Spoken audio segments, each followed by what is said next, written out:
Welcome to a very special video. This episode is about parts of the cell. Okay, so we're just going to go through the different organelles. You can just assume that the whole board is our cell.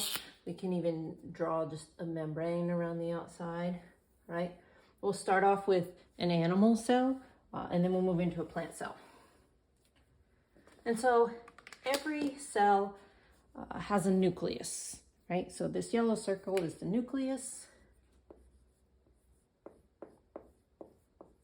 And the job of the nucleus is to house the DNA.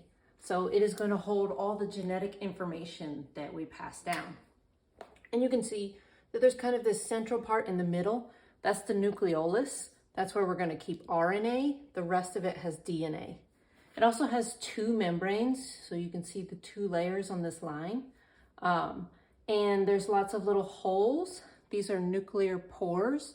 And that's so RNA can get out of the nucleus. You'll see later why DNA can't get out, but RNA can. And if you look super close, you can actually see, let me move it closer for you, these little different colored dots. Those are going to be ribosomes, right? And we'll talk about ribosomes soon. So here's our nucleus that contains our DNA.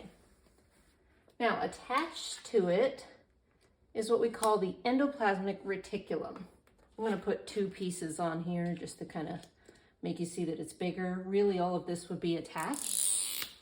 And there's two different parts on our endoplasmic reticulum. One part has these little ribosomes, these dots. So that is called the rough endoplasmic reticulum. And its job is to fold proteins. And we'll get to that in a minute. This side over here is not having any ribosomes, so we call it the smooth ER. They were named just based on their appearance. And the smooth ER is going to make lipids, so it makes all of the membranes. So like this endoplasmic reticulum is made of membrane, the cell has membrane around it, all these organelles have membrane around it, so they'll all be made in the smooth ER. It also has some other functions, like detoxing for the cell and storing calcium ions, which we'll learn about later. So those little dots on it I mentioned are ribosomes. There's also ribosomes just kind of floating about in the cell. Let's give them a color.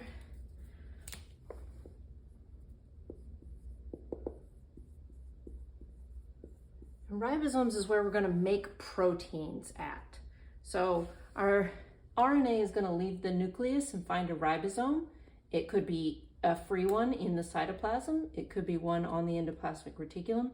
It could even be one that's on the nucleus.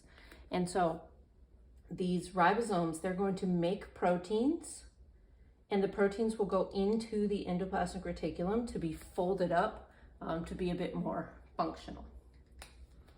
Then we'll often package up our proteins and send them to a location called the Golgi.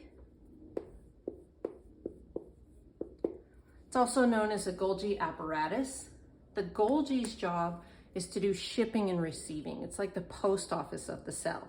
So it's going to receive packages and then repackage them to send them somewhere else. So maybe you want to send this protein to the membrane. We're going to put it in a vesicle. So here's a vesicle. We'll put it inside, and that vesicle will travel to the membrane and release the protein in it. So we'll go ahead and label these guys while we have them here.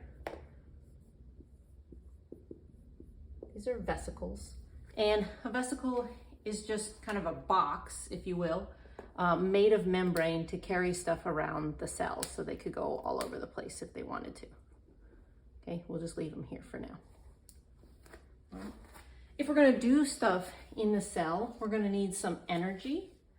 And so we find energy in organelles called mitochondria. You'll have a whole chapter about what goes on in mitochondria and how we make energy, but that's what these are. They kind of look like a bean. We also have a set of organelles. I'll put them over here. They kind of look like big vesicles. They're called lysosomes. Now, lyse means to break. So their job is to break things down. If some molecule came into the cell and we didn't really need it as a whole, but we wanted to use its parts, these would digest it, and then we could use the parts somewhere else in the cell. So these are going to eat up any kind of thing that's floating around in the cell. All right, we have another little vesicle looking guy. We'll put him over here. And they are called peroxisomes. And peroxisomes are super important. You might recognize perox, like hydrogen peroxide. So water is H2O, and hydrogen peroxide is H2O2. And so there's just a one oxygen different. We usually write that oxygen like O with a dot to let us know it's not connected to anything. And these are known as free radicals. And these are actually dangerous to the cell. And so what peroxisome's going to do is take up these free radicals and attach them to water so that they become hydrogen peroxide. And then when they have enough of them, they can turn them into some water and some oxygen gas, right? So this is kind of a way of keeping the cell from, poisoning itself. If you're an animal cell, you have one more part. We'll put it way over here. And it's called centrioles.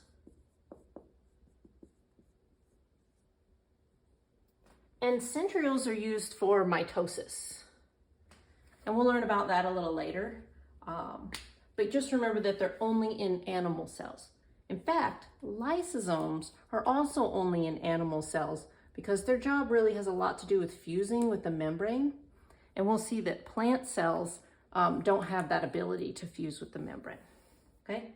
So, animal cell, nucleus holds the DNA. Endoplasmic reticulum made of rough ER with ribosomes to fold proteins.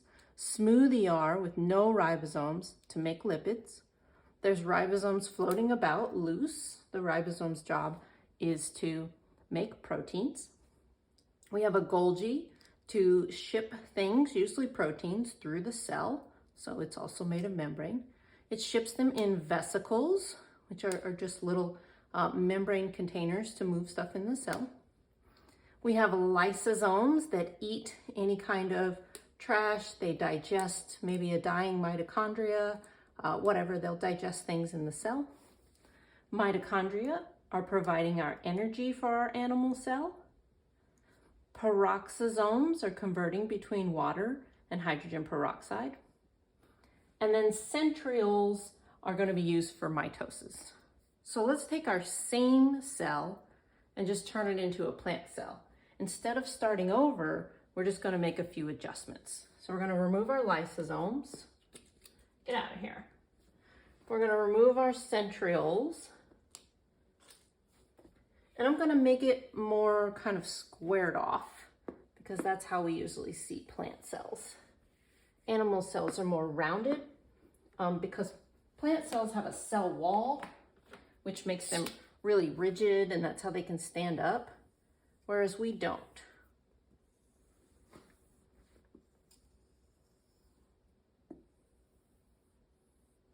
Okay, oops, it's connected. So this outside is our cell wall, and that is unique to plants when it comes to plants versus animals. All right. Now, I don't really like the size of this. It should be a lot bigger, but we're gonna go with it. Here we have what's called a central vacuole.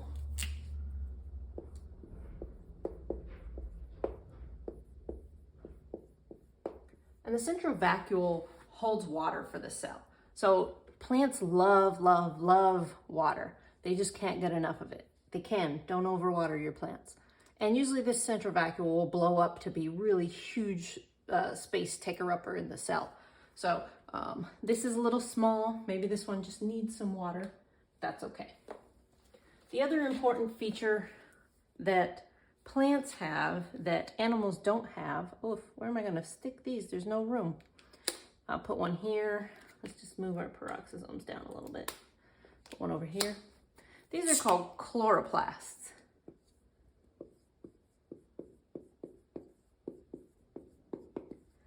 And we're going to have a whole chapter about what goes on in chloroplasts as well.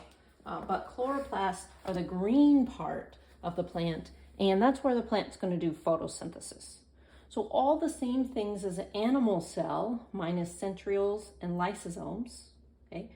Plants, though, they have three differences. They have a cell wall, they have a central vacuole, and they have chloroplasts. So three things that start with C that are found in plants, but not animals: cell wall, central vacuole, chloroplasts.